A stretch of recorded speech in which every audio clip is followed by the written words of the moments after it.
Okay. So I'm going to talk about the test and diagnosis and monitoring of scleroderma. I think this is very, very important because as we heard from Mona, most often there is a lot of delay in the diagnosis. As Dr. Dharmanand said, if your mind does not know, your eyes will not see. And that is the reason why this delay in diagnosis happens, because of lack of awareness. When we talk about diagnosis, a lot of us think that diagnosis comes mainly from testing and doing a lot of investigations, but that's not true.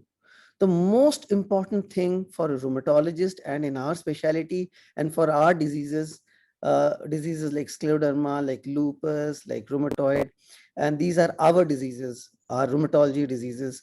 For them, history is the most important thing. It's only history by which we make a diagnosis in most of the patients, because most of the labs can be erroneous.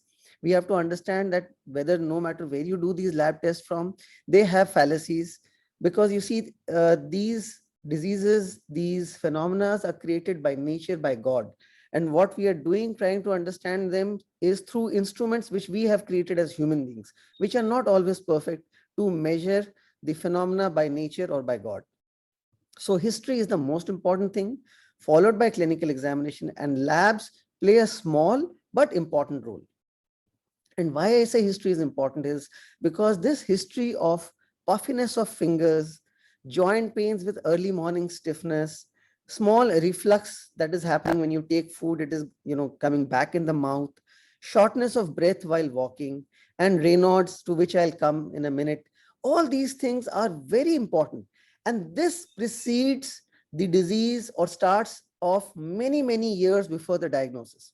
And the key today is, as Dr. Dharmanand said, we may not have a cure, but we have treatment. And the treatment works best when the diagnosis is early, as we heard from Mona's story.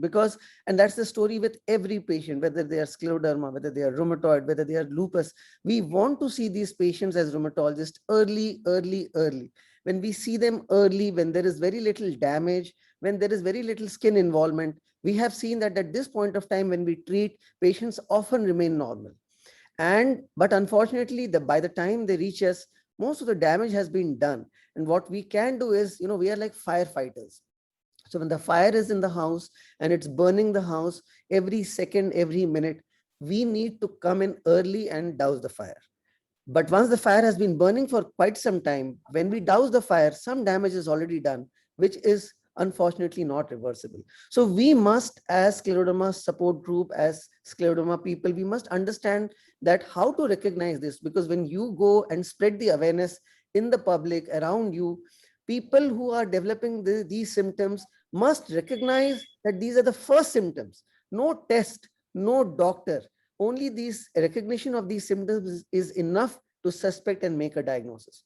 And the first and foremost symptom for any patient of scleroderma, any person who is going to suffer from this or the disease has started, is Raynaud's phenomena. This is the most important thing, because this phenomena often precedes the starting of other organ involvement by years. And this is the window of opportunity for all of us to get treated appropriately at this point of time. And this is nothing but cold or stress induced episodic color changes. So when the fingers of the hands or feet get exposed to cold or stress, they undergo changes which may be changes of white or bluish discoloration. And these are the early symptoms. When a person is absolutely normal, just a mild, exposure to cold, taking bath or holding a cold object leads to a sharp, demarcated, whitish discoloration of the fingertips. And with time, sometimes these can also turn blue, but can turn white again back. So in the initial phase, when you see this, we must recognize and say that this is Raynaud's phenomena. And if this is happening, one may suffer from a connective tissue disease like scleroderma, and we must quickly seek attention and treat it there and then. The reason why this is called Raynaud's is after a French physician, Maurice Raynaud, who first noticed some young females with these phenomena, and he went on to describe it. It is important to understand why this happens. This happens because we have these blood vessels which are supplying blood like, tubes or pipes to the distal part of the fingers. Tips of the fingers are supplied blood through these channels. And these channels are normally, they have a diameter. But what happens is in Raynaud's is Because of cold or stress, there is a spasm, and these blood vessels go into spasm, and the blood supply suddenly stops for momentarily in these fingers in early stages. And this is a stage where it reverses. And this is the most important thing, is that in early stages, there is reversibility, which is most important. If we lose this early stage, it becomes fixed, and this reversibility is gradually lost, and which can lead to consequences like ulcers and other things. So please remember, coldness of fingers, discomfort associated with discomfort, pain and numbness happening, and discoloration of the finger, and mainly sharp white demarcation of the tip of fingers on exposure to cold or stress is the most important thing. So when we spread the awareness to everybody in this country, because it can happen to anyone at any point of time, the first and foremost thing we must spread is the awareness of Raynaud's. Every person should ask themselves, do you feel sensitive to cold? Do your fingers change color in cold? Cold or stress induce sharp demarcation of whitish or bluish discoloration. Does it happen? If this is happening, then we are dealing with Raynaud's. A very sharp white demarcation is very typical of Raynaud's. It can happen in the feet also. And what triggers it is, of course, cold, but also stress. And that is why stress is something we have to take care of. Smoking, vibrating equipments like mixies and grinders, these can also trigger. What differentiates normal Raynaud's from Raynaud's of scleroderma is the small pits that happen on the fingertips early on. And this is what we must recognize and treat at this point of time, because if you treat here, right here at this point, there are a lot of things we can prevent. But unfortunately, by the time doctors also, as Dr. Dharmanand said, are not aware of these things, and they're not much taught about these things, except rheumatologists, not many people are aware. So this is often missed. So it is best to make the public aware, make people aware of Raynaud's, because Raynaud's is not very uncommon. And everybody who has Raynaud's, some of them may evolve into connective tissue disease such as scleroderma. So the history is most important thing to make a diagnosis. No test is required at this point of time. And when you see these digital pits, even if the test is negative, believe me, this is the diagnosis is made. And that is why rheumatologists depend more on history and examination than on anything else. Doing a cold challenge test is practically very difficult, and to reproduce this is not possible in a clinic. So that is why the history becomes very important.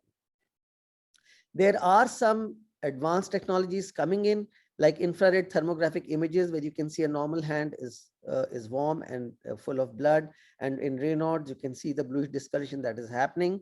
So these are some new technologies coming in, and you have a laser Doppler imaging where you can again image the patient's blood vessel, the blood supplies in red, and here, as you can see, in blue, which shows that there is Raynaud's happening. There is also an ambulatory Raynaud's monitor which is going to come in, but these are all in still in testing stages. So still the most important thing is history and history alone. So that is the most important thing. The second most important thing is examination. So it's very important very often to examine, and because the burden is on the skin apart from the Raynaud's. So the first thing you must examine is the fingers and the tips of the fingers. And if you see even a slightest of the dot or pit on the fingertip, then this is the earliest sign of scleroderma, even when the skin is not involved. And in many patients, the skin may never be involved. And it's very important to understand, but Raynaud's is almost invariably there in all patients. Invariably there in all patients, except for few. The next most important thing is skin, because we know that this is the most important organ which gets involved. And so skin involvement is very, very important. So examination for tightness of the skin, this is what the rheumatologist would do. And what we look for is puckering of the mouth and skin discoloration. So very often the slightest skin discoloration is confused for vitiligo by many people, but this is not vitiligo. This is a typical skin discoloration which happens in scleroderma because of healing of the skin. So what we do in early stages, we do something called a skin score. And this skin score is a very important scoring technique. Again, a very basic investigation by all rheumatologists. And what we basically try to look at is whether the skin is normally pinchable, whether there is a mild thickening, whether there is a moderate thickening, or there is a severe thickening. And based on this scoring, this is known as modified Rodnan skin score. Total 17 sites we examine and we score. This score is very, very, very important because the skin score tells us about the disease. The more severe the skin involvement in the first 5 years, the more we know about the internal organ involvement, also parallels this in majority. And if the skin score is improving with time, we know that the disease is also settling in time. So it's very important to do the skin involvement or skin score. It tells us of the severity of skin involvement, thereby also telling us the disease involvement. And the second is it tells us about the phenotype. And this is very important. So mainly when we talk about scleroderma, we divide into limited and diffuse. Limited, when we say it's limited only, which means it's distal to the elbows, distal to the knees, and involves the face, but it does not involve the proximal portion of the arms, thighs, and the trunk. And when we say diffuse cutaneous scleroderma, it means it has involved the proximal portion of the arms, legs, and trunk. Now, why this is very important? This tells us a lot about what is going to happen in such a patient, because when we have diffuse scleroderma early on, we know that in the first 5 years is the most crucial period of this disease, because this is the time where the first involvement can be in the GI tract in the form of reflux. It can be Raynaud's, joints can get involved, silent lung involvement, silent cardiac involvement can happen. And most of the times in this phase, the organ involvement is very subtle and silent. And if we pick it up in this stage, we can treat and prevent a lot of things from happening. So early stages of diffuse scleroderma, this is very important. And then intermediate, and then comes the late stage. So for the first 5 years is very, very important. On the other hand, if you have a limited cutaneous disease phenotype, then we know that the disease is usually more stable. It's more associated with certain antibodies, in which what happens is in early stage, there is not much, but in later stages, after 5 or 10 years, pulmonary hypertension, and I'll tell you what is that, and some GI disturbances can happen. So phenotype also becomes very, very important. So good history of Raynaud's is the first and foremost thing. If everybody knows how to pick up Raynaud's and what is Raynaud's at the earliest sign, believe me, if we pick up scleroderma there, most of the job will be done. Most of the people will be preserved and saved from developing any damage.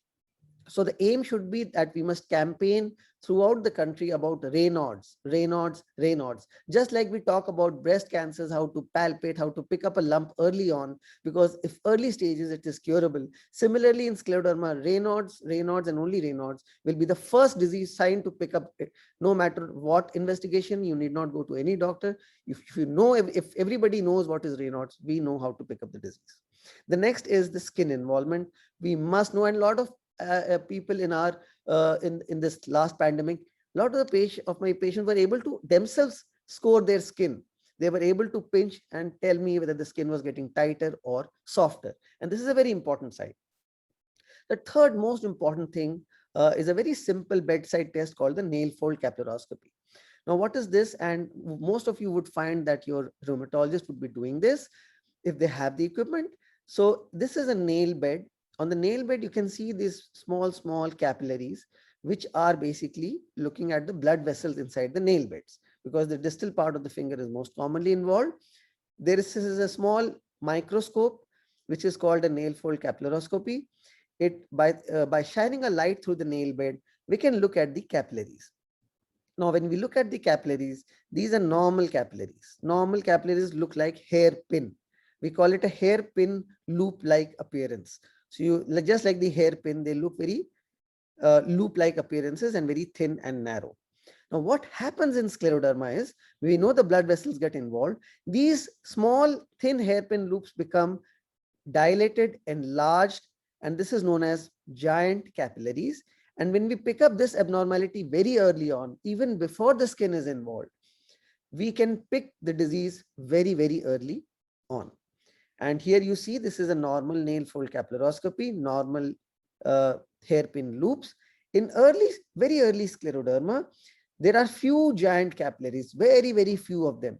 But if you pick up even one, we know we are dealing with a scleroderma disease. In active disease, so early, active, and late, three stages can be seen on the capillaroscopy. Early stages, the loops are giant, but they are preserved.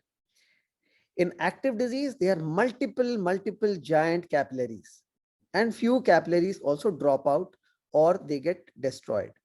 In late stages, most of the capillaries are permanently damaged. So it's very important that this capillaroscopy can not only help in early Raynaud's, it can pick up early scleroderma, and it's now part of the very early diagnosis of scleroderma. So these are the most important things. And then come the routine lab reports. Now, these are routine reports. A complete blood count is very important to look at hemoglobin, to look at whether the blood is appropriate or not, whether the platelet counts are normal or not. In any inflammatory disease, sometimes the platelets may go high. In certain connective tissue disease, it may go down. Liver function tests and renal function tests are also baseline, very important tests to look at whether the liver functions are normal, renal functions are normal. And please remember that many a times the labs from which they are done can be erroneous.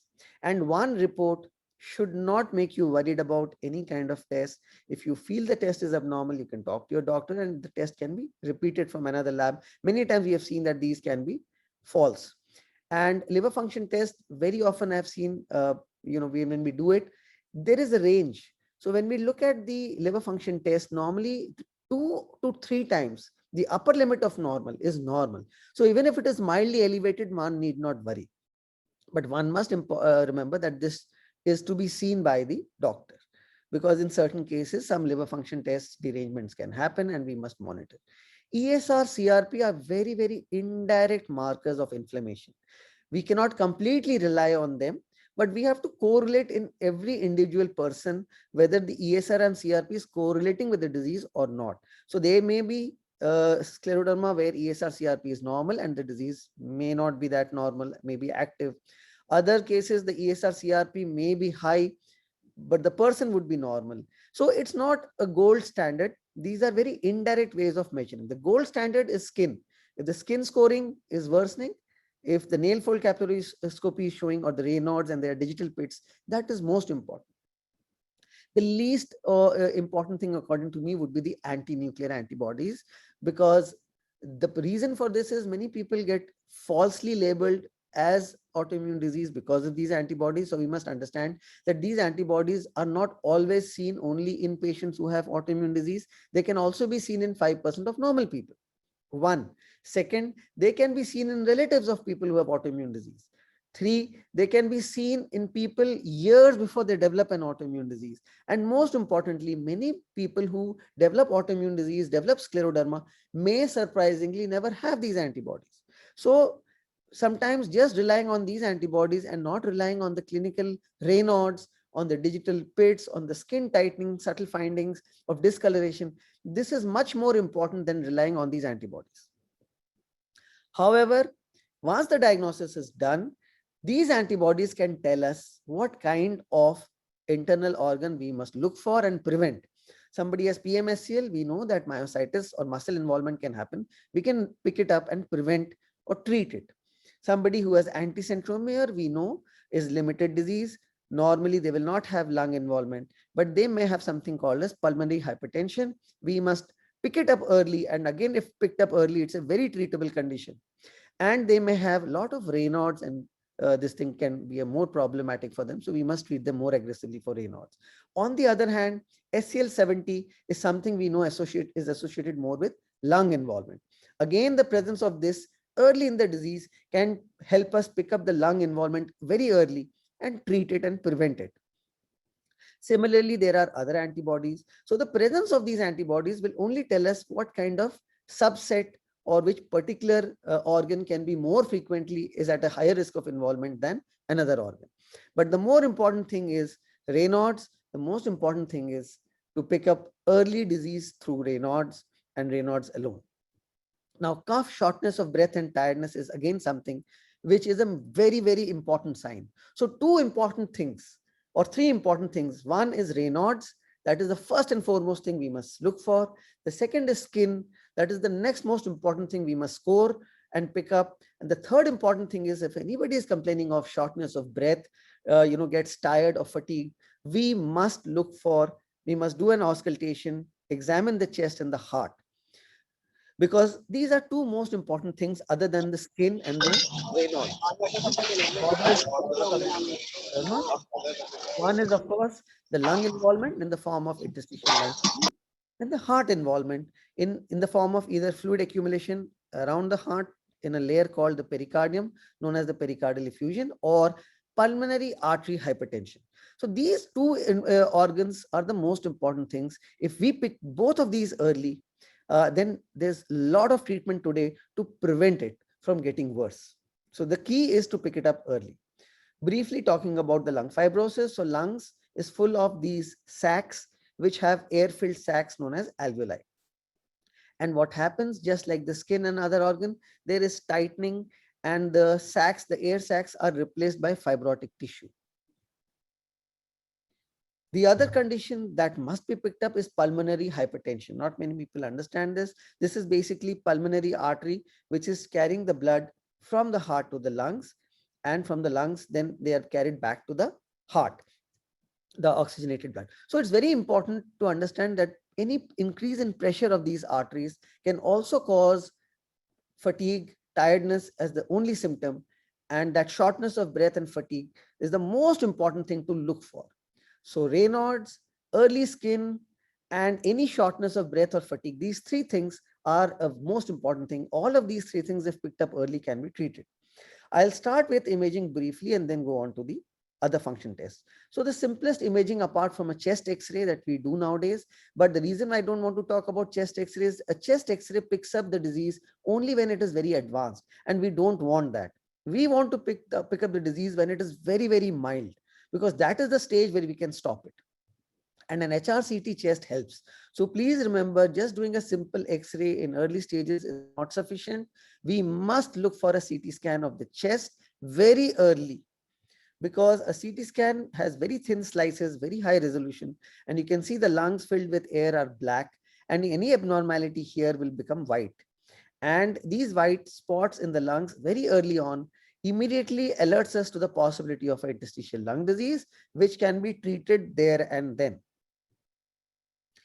Nowadays, we also have ultrasound of the lungs, which can pick up in a non-radiation fashion, not being done in all the centers, but some centers have started to do it.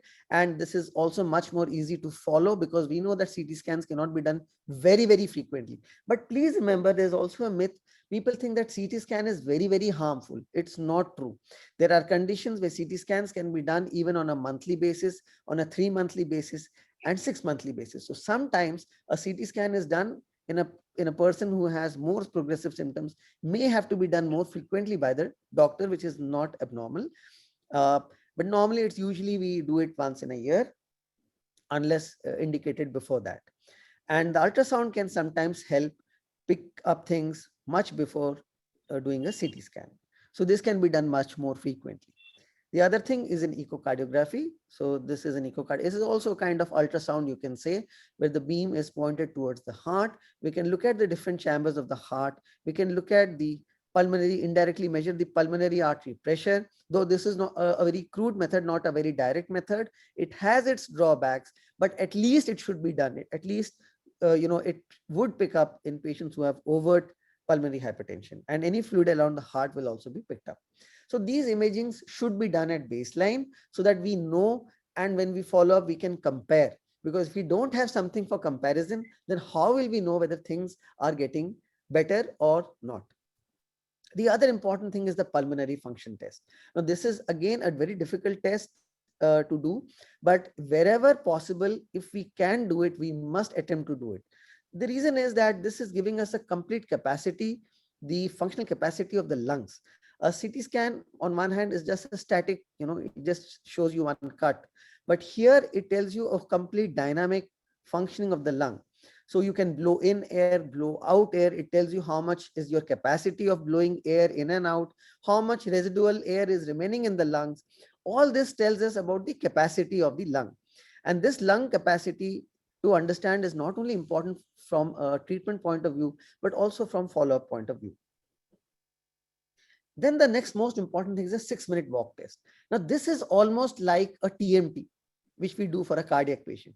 Because what happens at resting heart, the heart may be normal, but when the heart is challenged, when you start running on a treadmill, then you come to know whether the oxygen under challenge, is it failing or not. Similarly, for a lung, at a resting, a lung may be normal, but it's only when you start putting the lung under pressure that you come to know whether this lung is. So in very early mild cases, a resting lung may be normal, maybe person may be asymptomatic, but when they walk, that is the time when they start feeling. So 6-minute walk test, what it does is it helps us to know what is the total distance a person can walk in a 6-minute time, and what is the saturation at baseline, what is the saturation dipping at what point of time, and what is the end state saturation. So this gives us a fairly good idea about the functional capacity of the lungs on exertion. So if there's a dip, suppose the saturation is 96, 97%, but while walking it starts to dip to 93%, then we know this could be a sign that there is something wrong. And this person, even though has a normal saturation at resting time, but on walking, the dip in the saturation will tell us that there is a tendency or chance of developing a problem. And the distance that is traveled also becomes important. There are, however, limitations. People who have joint problems, who have joint pains, may not be able to do this test. So again, let's remember there is no one test which will tell us everything. So many a times you have to depend on 2 or 3 tests. And the most important test for me as a clinician is always the patient's overall assessment of their capacity. So if the person coming to me tells me, I was able to climb 5 steps 6 months back, and now even at the second step I get breathless, then no matter what the lung function test or 6-minute walk test is saying, I would be very, very paying attention and trying to find out why this is happening. So it's the well-being of the person which tells everything. So many a times these lung function tests are fallacious. They are done in labs, in hospitals, which don't have properly trained technicians to do it. And when the result comes, and people are so worried that, the result has come so low, but I am feeling normal. I mean, for the last 6 months, I have been doing the same activity. I have not noticed any reduction in my or any increase in my breathlessness. However, this test is showing something which is very abnormal, and I'm worried. You need not be worried. So as I told you, there is no test which is 100% reliable. Every test has its own limitations and problems. And that is why it is very important to listen and very important to observe. And that is the most important instrument for any doctor or rheumatologist in particular, is to hear what the person is saying about his condition. If the person is feeling that, in the 6 months there has been no deterioration, is able to walk the same distance, the test may be abnormal, and we repeat the test. There's a blood test called AntiproBNP. I'll just briefly touch about it. It's also a very easy blood test to do and gives us a huge wealth of information. This is the Australia Scleroderma interest group. This is a protocol to pick up pulmonary hypertension. And as you see, AntiproBNP today becomes a very important part, because a high AntiproBNP can alert us to a chance of any cardiac involvement, to a chance of pulmonary hypertension. And this, along with the pulmonary function test values such as diffusion and other values, can predict in a given setting whether such a person has a high risk of pulmonary artery hypertension. So a simple blood test.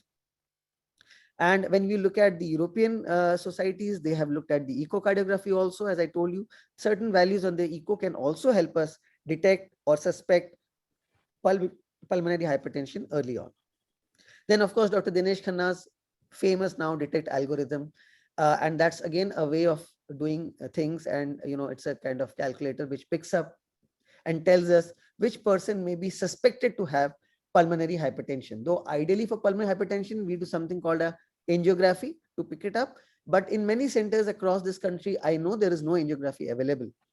And that is the reason sometimes one has to rely on echocardiography. And this AntiproBNP is a simple blood test which can be done in any nook and corner of the country. And we know that even in the absence of pulmonary hypertension, an AntiproBNP overall tells us how good a person is doing. So it has been shown that AntiproBNP can be a very, very important blood test. So these are the most important tests when we talk baseline blood screenings, routine screenings, specific blood tests like an AntiproBNP, a baseline CT scans, and not X-rays are very important, because X-rays may be normal early on in the disease and we don't want to pick up the disease late. We must do a CT scan very, very early on. So if your doctor is harping on the need for an early CT, it is very important to understand that yes, a CT should be done early, even if one is feeling normal, because this is the point of time to pick up. Even if there is nothing, at least a baseline CT scan, if done, is our comparative parameter for subsequent follow-up. So on follow-ups also, blood counts are mainly done to look for any side effects of the immunomodulators, look for any, whether the hemoglobin is going down, whether the platelets are normal, whether the white cell counts are normal, a liver function test baseline, and a kidney function test. Now we know that renal involvement can also happen in certain conditions, certain types of scleroderma. So the most important thing is to do these baseline counts on follow-up. It's more important for safety purpose and monitoring purpose. The skin score, the modified ordinance skin score, must be done every 3 to 6 monthly, because remember, a CT scan cannot be done that frequently. It can be done maybe once in a year. But in between, how do we know whether we are improving or not? It is through the skin scoring. It is through the pulmonary function test, which is a non-invasive test. It is through the 6-minute walk test. So these tests help us before we do a next CT after a year. In between, every 3 to 6 monthly, these tests will help know whether our disease is getting better or it is stable or whatever. So please remember that the pulmonary function tests can be repeated more frequently, every 3 monthly, every 6 monthly, and no particular test, I will again repeat, is completely reliable. Every test has its problem. When you do a blood test, there's a problem from lab to lab. There is no standardization of lab in our countries. When we do a pulmonary function test, there is also a change in the parameters if you do it from a different place. If the technician has changed, if the machine has changed, everything leads to erroneous. So there are a lot of margin for errors. So only depending on one test is not enough. And that is why we take 2 or 3 things into account. So if PFT is showing improvement, the CT is also showing improvement, the 6-minute walk test has also showed improvement, then we know person is improving. So if the PFT is showing deterioration, but the CT shows no changes and the 6-minute walk test shows stability, I would not count on that PFT, because I know that has not been done properly. Because the other 2 parameters are normal. The person is telling me that, doctor, I'm the same, I'm feeling I'm as good as I was 6 months back. It's very important to understand that, and not just treat on the basis of reports. So we need to understand that we treat people, we do not treat reports. And all reports, including these ANAs, have a lot of problems. Every day we are faced with people who get false ANA reports and they come. So clinical correlation is very, very important. Do not be worried about these tests. It's very important that you meet your doctor and he'll make you understand that these tests are not absolute in them.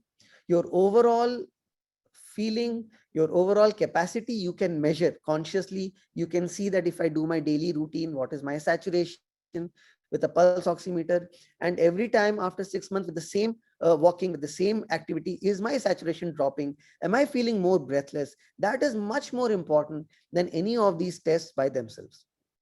Whenever we do a pulmonary function test, try to get it done from the same place, from the same technician if possible, because when we change the technicians, when we change the place, the instrument changes, everything changes, and there's a huge margin of error. That is the problem. A 6-minute walk test again should be done every 3 to 6 monthly depending on the condition, and this is reproducible. And these are important because we cannot do a CT scan very, very frequently. And in between that, these are the tests which will alert us to whether the disease is becoming better or becoming worse, or is it stable. A CT scan would be done once in a year probably. In between, only if it is required for any specific purpose.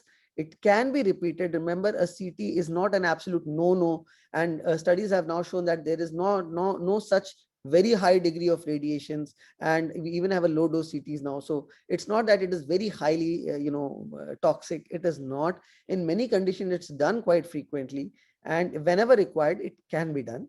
Of course, that is to be decided by the doctor. And echocardiography again is like an ultrasound, which is very easy. And ultrasound of the lungs is coming up also now, which can be done quite frequently, but this needs a lot of expertise, which is still lacking. However, an echocardiography is something we can do to pick up pulmonary hypertension early on. The other important thing is endoscopy sometimes may be required, or a colonoscopy may be required, because we know GI tract involvement is a very, very important thing in scleroderma. Research has now shown that even this reflux which is happening because of narrowing and weakening of the food pipe, what happens is that the food particles can go back, reflux back into the mouth, and the acid can go into the lungs, and that can cause involvement of the lung. So it's very important to take care of acidity, which is very, very important. And I'm sure Dr. Dinesh and others will talk about this. So it's very important to understand that sometimes an upper GI endoscopy may be required to see if this reflux is happening, or there is an ulcer happening, or sometimes you can have dilated vessels in the stomach from which bleeding can happen silently or overtly, and that can cause a drop in hemoglobin. Now, stomach, the lower GI stomach can also be involved. And as we know that the contractibility of the stomach becomes very weak in scleroderma sometimes in certain patients, and what happens is that the food can remain there for a long time. It does not pass normally, as a result of which the bacteria can overgrow and there can be diarrheas. So there are a lot of bloating and discomfort can happen, in which case in lower GI endoscopy sometimes may be required. So these are some of the investigations which I've discussed. But again, I would like to end by saying that the most important investigation is a history. To note Raynaud's is the first and foremost thing. To note any early skin involvement is the first and foremost thing. And that is why to hear the chest whenever a person is complaining of shortness of breath is very, very important. And so these are certain things we must look for early on into the disease. Thank you so much. We thank Dr. Rath for the information he provided us today. As support group leader, we get regular queries from patients that they get tired of getting their blood and other tests done on regular intervals.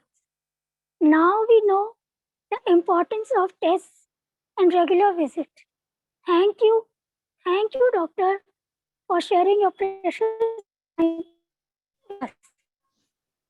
Thank you. Any questions if anybody has, if they want to ask, I would be more than happy to answer. Because so when we do a routine lab test on follow-up, remember it is more to monitor for the safety of the medications. Because the routine tests, the CBCs, the liver function and kidney functions are more to monitor for the safety rather than for anything else. So it's basically to see whether when we are giving a drug like MMF or we are giving a drug like Folitrex, though it does not cause a problem in 90% of the people, but as you know, just like your vaccine, out of 100, 5 or 6 people may have a reaction. So similarly, remember these immunosuppressive medications, the methotrexate, they are safe in more than 90% of the people. It will not have any problem because these drugs have been tried and tested through various phase trials. And only when they have been found to be much more safer, they come into the use, just like vaccine. But just like vaccine, despite all the trials, sometimes 5-10% of people may have reaction to vaccines. Similarly, with these medications, 5 to 10% may have. It's very important to keep doing this test as a follow-up, as a safety measure. It's more like, traveling on the road with a helmet or with a belt. Then we know we are safe no matter what speed we are going. Similarly, if we are taking any amount of medication, no problem. As long as we are doing the blood test, we know that the monitoring is happening and we are safe. Yes, any Okay. Thank you, doctor. We will take questions afterwards.